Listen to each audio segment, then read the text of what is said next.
we're both happy like doing what we're doing. And if, not to speak for you, but I mean, I'm pretty sure that if we took a developmental, not only would we be taking a pay cut, but we'd have to move someplace. Yeah. And we'd also wouldn't be able to do what we do now, and that's what we love, So.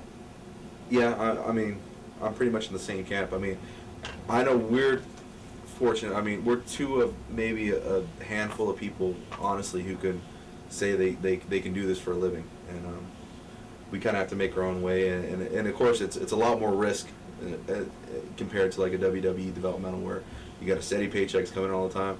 But I mean, I especially these days, I score a lot more than I miss, so it's not really that much of a risk for me. But like taking a developmental, I mean, like I said, you're going to move to one of these territories. You're going to wrestle the WWE style, which there's nothing wrong with the WWE style, but it's not the way that I was brought up to wrestle. I was brought up to wrestle a certain way. I didn't spend time living in Japan, learning technique and stuff to have that all erased from my mind and taught a new way to wrestle. I think what makes me unique and what makes me one of my few marketable things is that I wrestle the way I do. So, and I enjoy the way I wrestle. I enjoy the things I do, and I enjoy going out there and working the way I want to work. And and I do this because I enjoy it. I'm also fortunate to call my current living something that I really enjoy doing, and to take that joy out of it for the promise of fame. Potential. No promise either. Yeah, it ain't a promise. For the potential opportunity for the promise of fame, then it's like that's not the risk I'm willing to take right now, because I'm really, really, really happy wrestling, and I'm really, really happy entertaining the people I'm entertaining. WWE, without a doubt, is the number one company in the world, and I know this from experience. I mean, I still do. I work with New Japan. I worked for 01. I've been over. I've seen all the major companies in the world. WWE is the number one company in the world, but to find financial success in WWE is not a guarantee, and to find happiness with what you're doing with WWE is definitely not a guarantee. And I know, I have tons of friends who work for WWE. Some are extremely happy doing well. John Cena, God bless him, is doing great, and I hope he continues to skyrocket and is, just blows up beyond belief and goes on to do films like The Rock and all that stuff, which he's working towards. But I have other friends on Raw and SmackDown too who are absolutely miserable, and I would not risk what I have now to be one of those guys. Yeah. Just to say that I'm a WWE wrestler.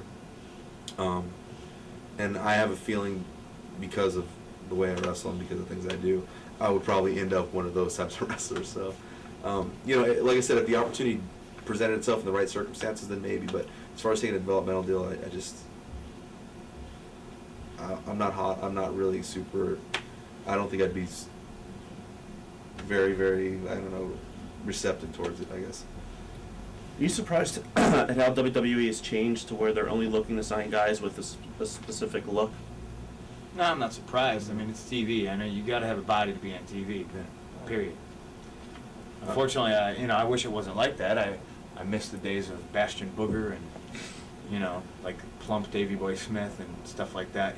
But I mean, as long as there's guys that are jumping at these, these deals, $500 a week for 3 years, and that's barely going to support their steroid habit, and they're comfortable with their heart exploding at 34. There's always going to be guys like me and Joe that are like, well, we're better off where we are right now anyway. So. I mean, I understand what they're looking for, and I mean, honestly, what it looks like to me, the way the WWE's current climate and the way that they're recruiting guys is that it's kind of like a talent search for the next Rock. I mean, they could do a reality show behind it, because I mean, every guy that I see that's come through there, they look at him like, man, we're looking for the next Rock. But in the meantime, I think they're missing out on a lot of potential guys who could do better for them in other capacities with other characters fitting a different type of mold, and searching for that next Rock. And I understand the need for that, because because basically it's always in WWE, it's always been that one headliner who's carried the company on their back and who's brought it to prominence. But it's been that undercard of really entertaining, steady characters that have kept the company on top during those times. You can't just have that one main eventer and there's nothing for him to face. And I think now basically that's what you got. You got a lot of that, and I understand. And aesthetic appeal is very important in today's day and age, and especially when in TV and stuff. And I totally understand the need for that. They're not just gearing towards wrestling fans. They're trying to get the mainstream public back into the product, trying to pull back in the mainstream fans who are not savvy to wrestling, who just flip the channels through, and then they're hopefully they see some guy, it catches their eye, and they stop and they start watching. I can totally understand that, and like I don't harbor like a lot of bitterness, like F WWE because they don't give the real wrestlers a chance. Well, they're a company, they're a business, they're making money, and that's the way they're not a wrestling company. Yeah, they're a company, and that's the way they feel they're going to make money. Well, then let them make money that way. I'm not going to sit here and tell Vince McMahon how to make money, but at the same time, I know from my perspective when I look at what they have and the roster they have now compared to the rosters that they had in the past that have made them the most money, that have catapulted them to the heights that they've had, that their roster now is nothing like the roster was back then.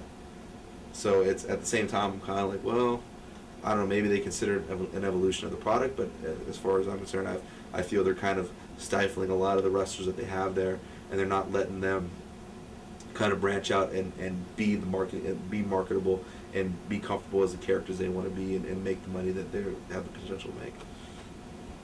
What was it like being at the New Japan dojo with Jushin Liger? It was cool. Like, yeah. Liger's a real cool guy. Yeah, Liger's cool. It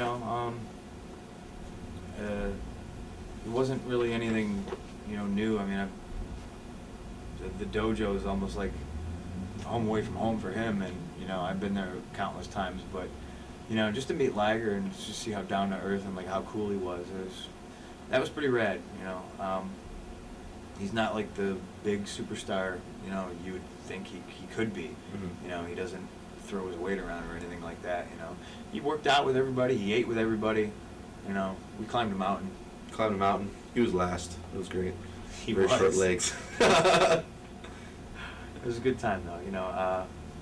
Nothing too overwhelming, and it was just a great atmosphere. Like everybody was there to train, everybody was there to learn. All right, we're gonna run through some names. Maybe you guys can give your opinions or you have some good stories on them. First on the list is Teddy Hart. Teddy Hart. No, I don't think I got any Teddy Hart stories. Honestly, like, yeah, I've talked to him plenty of times since the incident now, and yeah, he's just Teddy. Hey, He's just Teddy. He's just Teddy. He just like he has his world that he loves to exist in, and it seems like a very happy place for him. So. Yeah, me and him, I guess, buried the hatchet back in October at the Jersey All Pro show. Yeah. I was in my little corner of the locker room and like. What was that, PWG? No, Jersey All Pro. Was it Jersey All Pro? Yeah, it was in October. I worked Key. Yeah, okay. He came walking in like a fur coat or some shit. And like after a while, like I just walked over to him and I was like, "Hey Teddy," I'm like, "I saw you walk in. I just wanted to say hi, And he was like, "Oh my God, oh thank you. I didn't know if you wanted to talk to me, and thank you for saying hi. And oh, it's cool. We're cool now, right?" And I was like, "Yeah, whatever, man." He's like, "Oh, I thought you hated me. Oh, I got some shows I want to book you on." So and like, just didn't miss a beat. Like right back into being Teddy, and like No, I mean, yeah, he's Teddy. That's it. Like from all the dumb crap that happened in the past, like none of it even means anything now, and he's busy doing his thing, and we're busy doing our thing. Christopher Daniels. Christopher Daniels, we affectionately refer to as OMD. Yeah, Old man Daniels. Because he's old, and I hope he watches this.